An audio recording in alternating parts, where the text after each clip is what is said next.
My name is Margaret Thompson, and I'm 73 years old. I live in a small town called Millbrook, where everyone knows everyone else's business. For the past 5 years, I've been living alone in the house my late husband Robert and I shared for 42 years. My son Michael lives just 2 towns over with his wife Sarah, my daughter-in-law, and their twin boys Jake and Tommy. I thought I knew what betrayal looked like until my 73rd birthday, when Sarah offered to take me to lunch as a special treat. "Just us girls," she said with that sweet smile of hers. I was so happy that she wanted to spend time with me. But instead of the nice restaurant I expected, she drove me to a place I never could have imagined. A place that would change everything between us forever. As I sat in that parking lot staring at the building in front of me, I felt my heart break into 1,000 pieces. But what Sarah didn't know was that I had been planning something of my own. Something that would teach her the most important lesson of her life. Now let me tell you how this all started 3 months before that terrible birthday lunch. It was a chilly October morning when I first noticed something wasn't right. I had driven over to Michael and Sarah's house to drop off some homemade apple pies I'd baked for the boys. Jake and Tommy, both 8 years old, loved my apple pies more than anything in the world. Their faces would light up whenever I walked through the door carrying one of my famous desserts. I used my spare key to let myself in, as I always did. Sarah had given me that key 2 years ago, saying I was family and should never have to knock. I called out as I entered, "Hello, it's Grandma Maggie. I brought pies." No one answered, which was strange because Sarah's car was in the driveway. I walked through the living room, past the family photos that lined the mantel, toward the kitchen. That's when I heard Sarah's voice coming from upstairs. She was talking on the phone and her voice sounded different. "Cold. I swear, Jennifer, I can't stand her anymore," Sarah was saying. "She just shows up whenever she wants, like she owns the place. Always bringing food like we can't feed ourselves. And those boys worship her more than they listen to me." I froze at the bottom of the stairs, my heart starting to race. Was she talking about me? "The worst part is how Michael takes her side in everything," Sarah continued. "It's like I married both of them instead of just him. She acts like she's still the woman of the house, even though Robert died years ago. Someone needs to put her in her place." I felt like someone had punched me in the stomach. All this time I thought Sarah liked having me around. I thought we had a good relationship. I thought she appreciated my help with the boys and the meals I brought over. "I know exactly what you mean," came another woman's voice through the phone speaker. "That must be Jennifer, Sarah's best friend from work. My mother-in-law is the same way. Have you thought about setting some boundaries?" "Oh, I've thought about it," Sarah laughed, but it wasn't a nice laugh. "I have some plans. Big plans. Michael's always saying how we need to think about her future, you know? Well, I'm thinking about it all right. I'm thinking it's time for old Margaret to realize she's not needed here anymore." My hand started shaking so badly I almost dropped the pies. I set them quietly on the kitchen counter and tiptoed back toward the front door. I needed to get out of there before Sarah came downstairs and found me. But as I reached for the door handle, I heard footsteps on the stairs. Sarah was coming down. My heart was pounding so hard I thought it might burst right out of my chest. "Margaret!" Sarah called out, her voice now sweet as honey. "Is that you?" I thought I heard someone come in. I turned around slowly, trying to put on my best smile. "Hi, dear. I just brought some apple pies for the boys. I hope that's all right." Sarah appeared in the hallway, looking perfectly normal. If I hadn't just heard her terrible words, I would have thought everything was fine. She walked over and gave me one of her usual hugs. "Oh, you're so thoughtful," she said, squeezing me tight. "The boys will be so excited when they get home from school. You really didn't have to go to all that trouble." "It's no trouble at all," I managed to say, even though my voice was shaking a little. "I love doing things for my family." Sarah pulled back and looked at me with what seemed like concern. "Are you feeling all right, Margaret? You look a little pale." "I'm fine," I lied. "Just a bit tired. I think I'll head home and rest." "That's probably a good idea," Sarah said, walking me to the door. "You know you're not getting any younger." Maybe you should think about taking things easier. Those words hit me like a slap across the face. Not getting any younger. Taking things easier. Was this her way of telling me to back off from my own family? I drove home in a daze, my mind racing with everything I'd heard. When I got to my house, I sat in my car in the driveway for a long time just thinking. All those times Sarah had seemed so welcoming, so happy to see me. Had it all been fake? All those family dinners where she praised my cooking and thanked me for helping with the boys. Had she been lying the whole time? That night I barely slept. I kept replaying Sarah's words over and over in my head. Someone needs to put her in her place. I have some plans. Big plans. What did she mean by that? What was she planning to do to me? The next few weeks were torture. Every time I saw Sarah, I wondered if she was plotting something. Every smile felt fake. Every thank you felt like a lie. I started paying closer attention to the things she said and did, looking for clues about what she might be planning. I noticed that she had started making little comments about my age. Margaret, are you sure you should be driving in the rain? Or, maybe you should ask Michael to help you with that heavy grocery bag. Comments that seemed caring on the surface, but now I heard the real message underneath. She was trying to make everyone think I was getting too old to take care of myself. Then there was the incident at Tommy's soccer game. I had been going to all the boys' games since they started playing 2 years ago. I never missed one. But when I showed up that Saturday afternoon, Sarah looked surprised to see me. "Oh, Margaret," she said, loud enough for the other parents to hear. "I didn't think you were coming today. You seemed so confused when we talked about it yesterday." I hadn't talked to her about the game at all. Jake had called me himself to remind me about the time and place, like he always did. But now all the other parents were looking at me with pity in their eyes, like I was some poor old lady who couldn't keep track of her own schedule.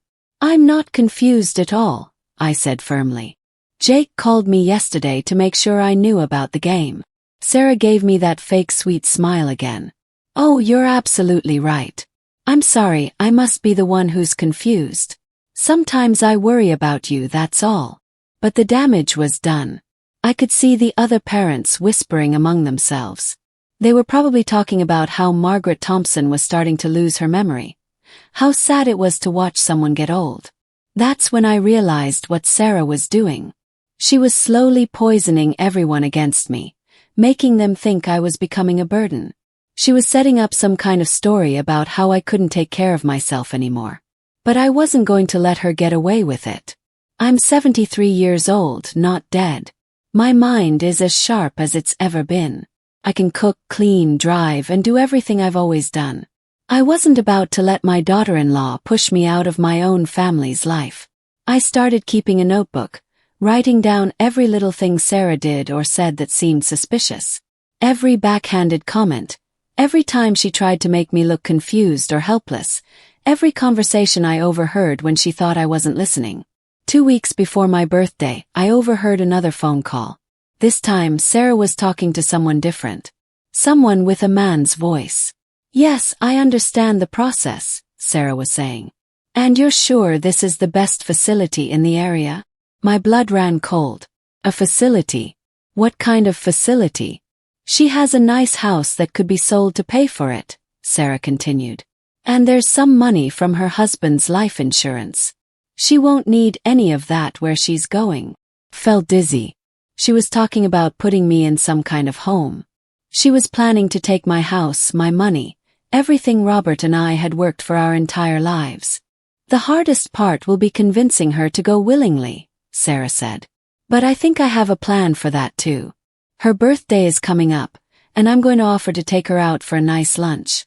Once I get her there, the rest should be easy." I had to grab onto the wall to keep from falling down. Sarah was planning to trick me on my own birthday. She was going to pretend to do something nice for me and then...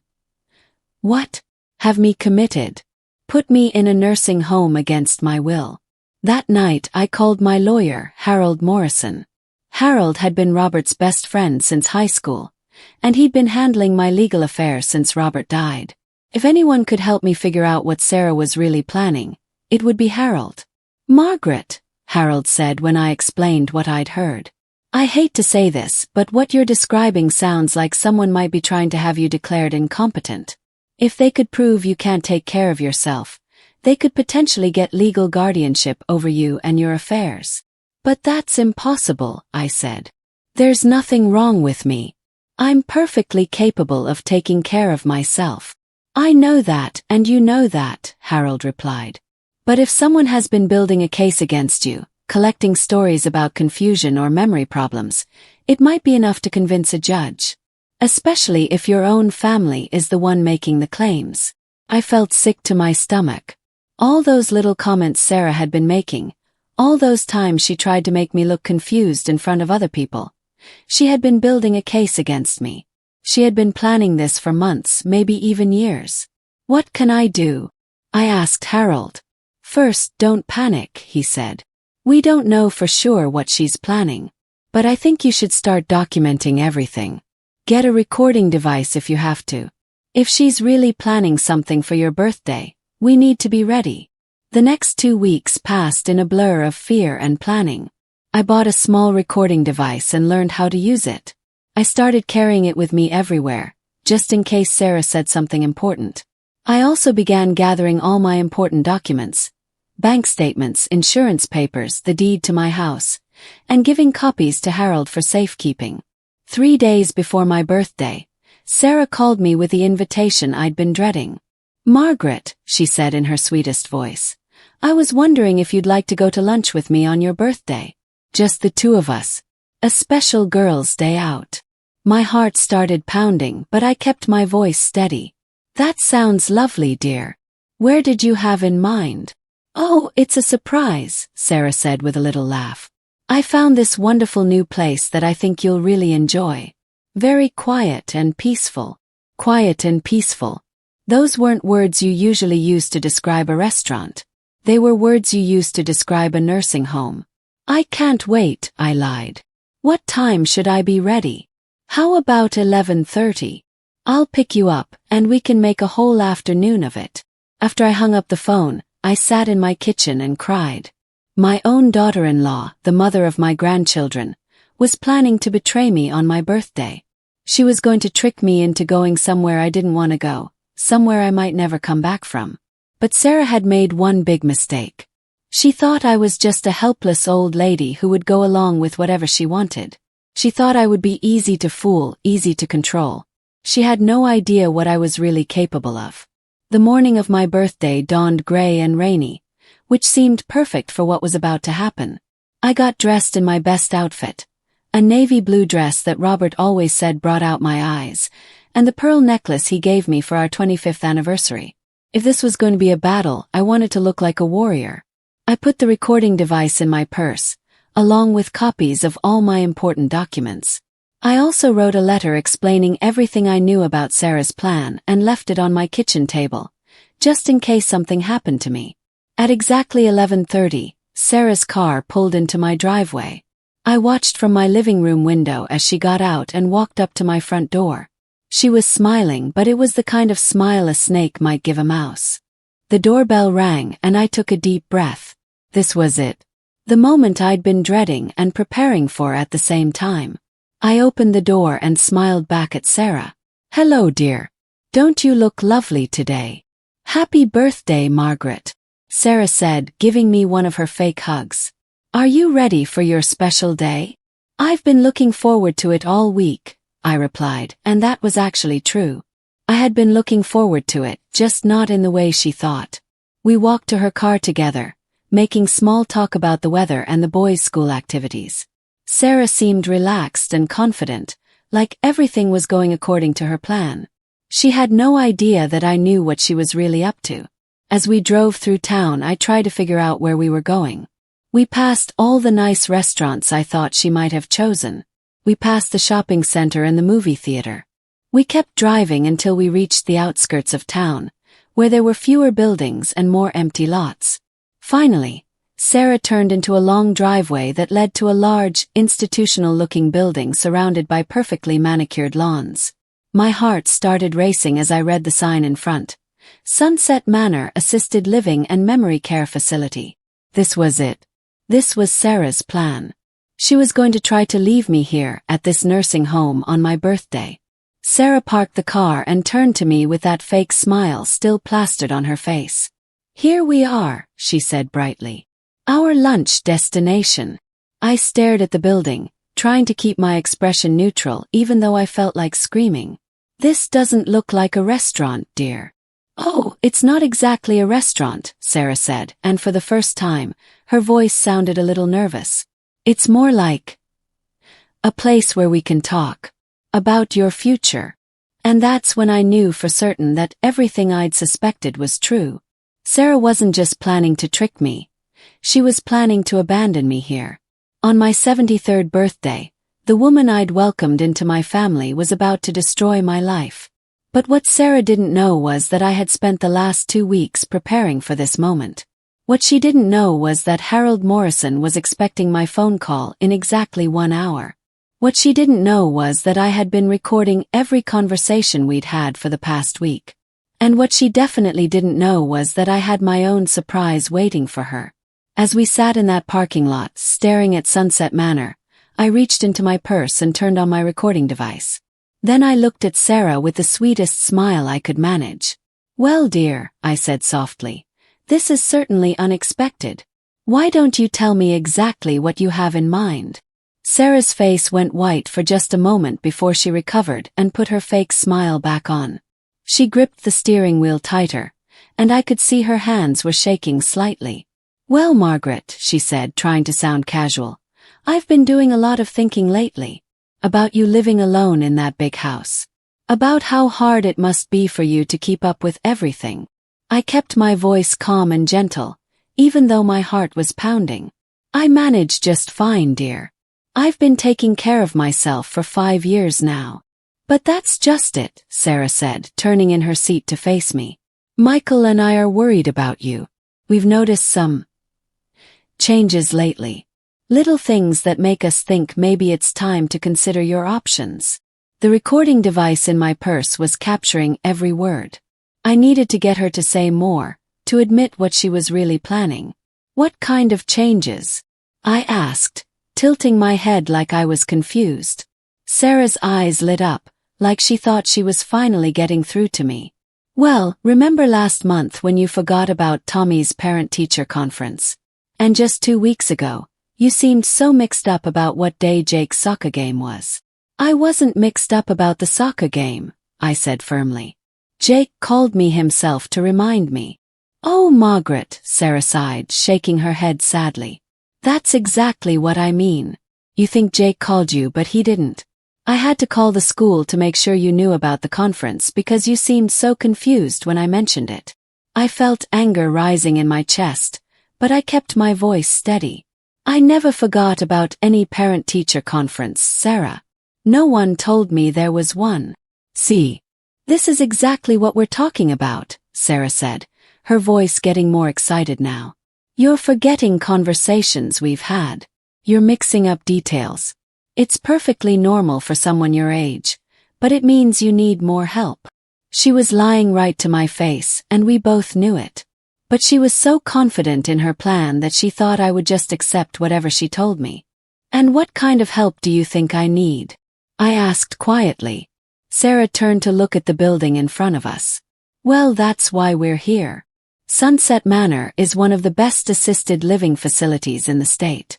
They have wonderful programs for people who are starting to experience memory problems." "Memory problems?" She was trying to make me sound like I had dementia or Alzheimer's, like I was losing my mind. "I don't have memory problems, Sarah." "Margaret, please don't make this harder than it has to be," Sarah said, and now her voice was getting impatient. "Michael and I have been discussing this for months. We think it would be best for everyone if you moved somewhere where you can get the care you need." "What does Michael really think about this?" "Yes. Have you told him we're here today?" Sarah hesitated for just a moment too long. "Of course he knows. We planned this together." That was another lie. I could tell by the way her eyes shifted away from mine. Michael had no idea what his wife was doing to me. "I'd like to call him," I said, reaching for my phone. "No," Sarah said quickly, then caught herself. "I mean, he's at work right now. He can't be disturbed.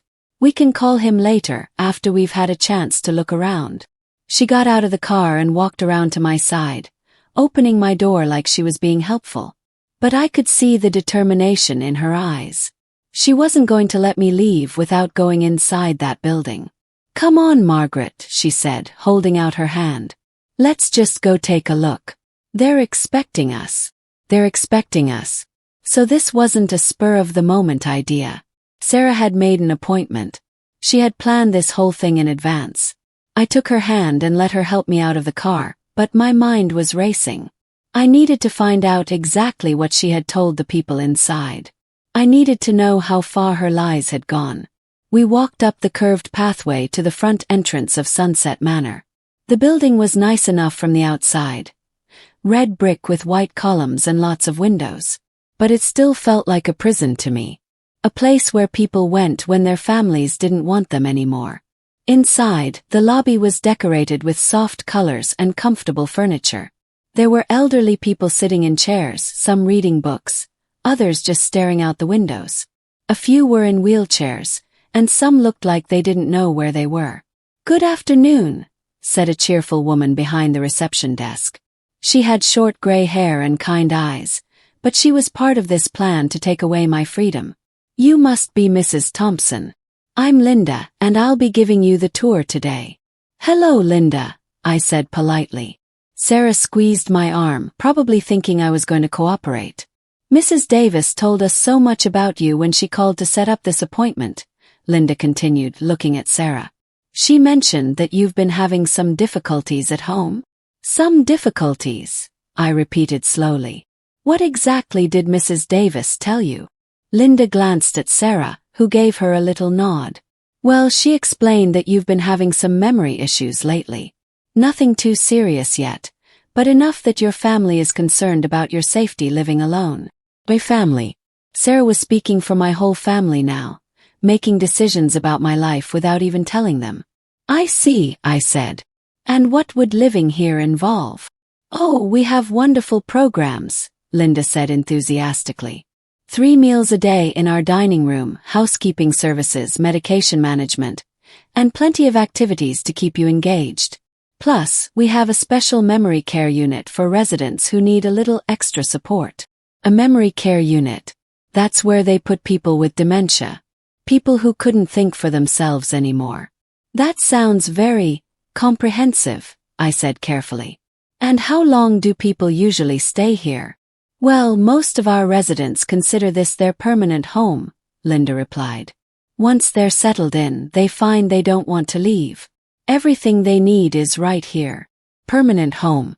They were talking about this like I would never leave, like I would never go back to my own house again. "I'd like to see one of the rooms," I said. I needed to understand exactly what Sarah was planning to do to me. "Of course," Linda said brightly. "Right this way." She led us down a long hallway lined with doors. Each door had a nameplate with someone's name on it, and some had little decorations or photos. These were people's entire lives now, reduced to a single room in this building. Linda opened a door marked "Available" and gestured for us to go inside. The room was small but clean, with a single bed, a dresser, a chair, and a tiny bathroom. There was one window that looked out at the parking lot. "This is one of our standard rooms," Linda explained. "Residents are encouraged to bring their own belongings to make it feel more like home. Photos, small furniture pieces, whatever makes them comfortable." I stood in the middle of that little room and imagined spending the rest of my life here. Eating meals with strangers, following a schedule set by other people, never being able to come and go as I pleased. Never being able to bake cookies for my grandchildren or tend to my garden or sit in the living room where Robert and I had spent so many happy evenings. "What do you think, Margaret?" Sarah asked, her voice dripping with fake concern. "Doesn't it look nice and cozy?" "It's very small," I said quietly. "But that's good," Linda chimed in. "Smaller spaces are easier to manage. Less overwhelming for people who sometimes get confused." There was that word again. Confused. They were all treating me like I couldn't think straight, like I was already losing my mind. "And the cost?" I asked, though I was pretty sure I already knew the answer. For the level of care Mrs. Davis described, we're looking at about $6,000 per month, Linda said. But don't worry about that. Mrs. Davis explained that you have a house that could be sold, and some savings that would cover the expenses. My blood ran cold. Sarah had already told them about my house, about Robert's life insurance money, about everything we had worked and saved for during 42 years of marriage. She had it all planned out. I think I'd like to go home now, I said firmly. Oh, but we haven't seen the dining room yet, Sarah said quickly. Or the activity room. Linda has so much more to show us. I've seen enough, I replied, walking toward the door. Sarah's mask slipped for just a moment, and I saw panic flash across her face. This wasn't going according to her plan. She had expected me to be overwhelmed and confused, maybe even grateful that she was taking care of everything for me. Margaret, please, she said, following me out of the room. Just give this a chance. Think about how much easier your life could be here. My life is just fine the way it is, I said, walking quickly back down the hallway toward the lobby. But what about when you fall and no one's there to help you? Sarah called after me. What about when you forget to turn off the stove and burn the house down? What about when you get lost driving and can't find your way home? I stopped walking and turned around to face her. Is that really what you think of me, Sarah? That I'm so helpless and stupid that I can't take care of myself? That's not what I meant, Sarah said, but her face was red now. She was getting frustrated because I wasn't playing along with her script. Then what did you mean? Yes. Because it sounds to me like you think I belong in a place like this. Linda looked uncomfortable, like she was realizing this wasn't the happy family decision she'd been told it was. Maybe we should schedule another visit, she suggested quietly. When everyone has had more time to think about it. There won't be another visit, I said firmly. I'm not interested in living here. I walked back to the reception desk and turned to face Linda. I'd like to know exactly what Mrs. Davis told you about me when she made this appointment. What specific problems did she say I was having? Linda looked nervously between me and Sarah. Well, she mentioned that you'd been forgetting appointments, getting confused about dates and times, having trouble managing your medications. I don't take any medications except vitamins, I interrupted. And I've never missed an appointment in my life. She also said you'd been leaving the stove on and forgetting to lock your doors at night, Linda continued, looking more uncomfortable by the minute. Every word was a lie. Sarah had built an entire fictional story about my life, painting me as a dangerous, forgetful old woman who couldn't be trusted to live on her own. Did she bring any documentation? Yes. Medical records, reports from doctors, anything to support these claims? Well, no, Linda admitted. But family members usually know best when it comes to these situations. Family members can also lie, I said quietly. The silence in the lobby was deafening. Linda looked shocked, Sarah looked furious, and I felt oddly calm. The recording device in my purse had captured everything. Sarah's lies, Linda's willingness to believe them without proof, and the entire plan to take away my independence. I think we should go, Sarah said through gritted teeth. Margaret is obviously having one of her difficult days. And there it was, another lie to make me look unstable. Even when confronted with the truth, Sarah was still trying to paint me as the problem. Yes, let's go, I agreed. I have some phone calls to make. We walked back to the car in tense silence. Sarah's hands were shaking as she unlocked the doors, and she kept glancing at me like I was a bomb about to explode. As soon as we got in the car, she turned to me with desperation in her eyes. Margaret, please don't tell Michael about this. He's been so stressed at work, and I was just trying to help. I thought if we could find you a nice place, somewhere safe, it would be one less thing for him to worry about. So Michael doesn't know we're here. Not exactly, Sarah admitted. I was going to tell him after we found the right place. I wanted to surprise him with a solution. Solution. That's what I was to her. A problem that needed to be solved. And what about my house? Yes. Did you already call a real estate agent? Sarah's face went pale. How did you? How did I know? 'Cause I heard you talking on the phone 2 weeks ago. About selling my house to pay for this place. About how I wouldn't need my money where I was going. For the first time since I'd known her, Sarah had nothing to say. She just sat there staring at me, probably trying to figure out how much I really knew. I also heard you talking to Jennifer about putting me in my place, I continued. About how you had big plans for me. Sarah's eyes filled with tears, but they looked like crocodile tears to me. Margaret, I know how this must sound, but I was only thinking of what's best for everyone. The boys need their father's attention, and Michael is always worried about you. If you were somewhere safe, somewhere with people to take care of you, we could all stop worrying. You could all stop worrying, I repeated. Or you could all stop pretending to care about me. That's not fair, Sarah said, her voice getting louder. We do care about you. But you're being selfish, Margaret. You're so focused on your own independence that you can't see how your stubbornness is affecting the rest of us. Selfish. Stubborn. She was still trying to make this my fault. Drive me home, I said quietly. Margaret, please. Can't we talk about this like adults? Drive me home, Sarah. Now.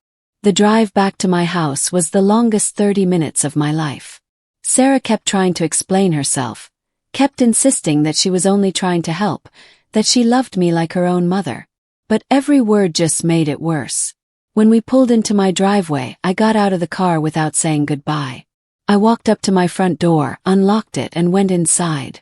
Through the window, I watched Sarah sit in her car for several minutes, probably trying to figure out what to do next. Finally, she drove away, and I was alone with my thoughts and my broken heart. I sat at my kitchen table and called Harold Morrison. When he answered, I could barely speak through my tears. Harold, I said, it's worse than we thought. She tried to leave me at a nursing home today. On my birthday. Oh, Margaret, Harold said sadly. I was hoping we were wrong about her intentions. She lied about everything, I continued. She told them I was forgetting things, leaving the stove on, getting confused. None of it was true, but they were ready to take me in based on her word alone. Do you have the recording? Every word, I said, pulling the device out of my purse. Good. We're going to need that. Margaret, I need you to listen to me very carefully. What Sarah did today might be enough to pursue charges against her. Attempted fraud, elder abuse. Maybe even kidnapping since she brought you there under false pretenses. The thought of pressing charges against my own daughter-in-law made me feel sick. But the thought of her getting away with what she tried to do made me feel even sicker. What about Michael? Yes. What about the boys? If I go to the police, it will destroy their family. Sarah should have thought about that before she tried to destroy your life, Harold said firmly. But the choice is yours, Margaret. You can handle this privately, or you can take it to the authorities. I hung up the phone and sat in my kitchen as the sun set outside my window. This house had been my sanctuary for so many years, the place where Robert and I had built our life together, where we had raised Michael, where we had dreamed about growing old together. Sarah had tried to take all of that away from me. She had tried to reduce my entire existence to a small room in a nursing home, where I would live out my remaining years as a burden. A problem that had finally been solved. But she had made one very big mistake. She had underestimated me. She thought I was a helpless old woman who would go along with whatever she decided. She thought I would be grateful for her help. She had no idea that I had been planning my own surprise. And tomorrow, Sarah Davis was going to learn exactly what happened when you tried to destroy Margaret Thompson.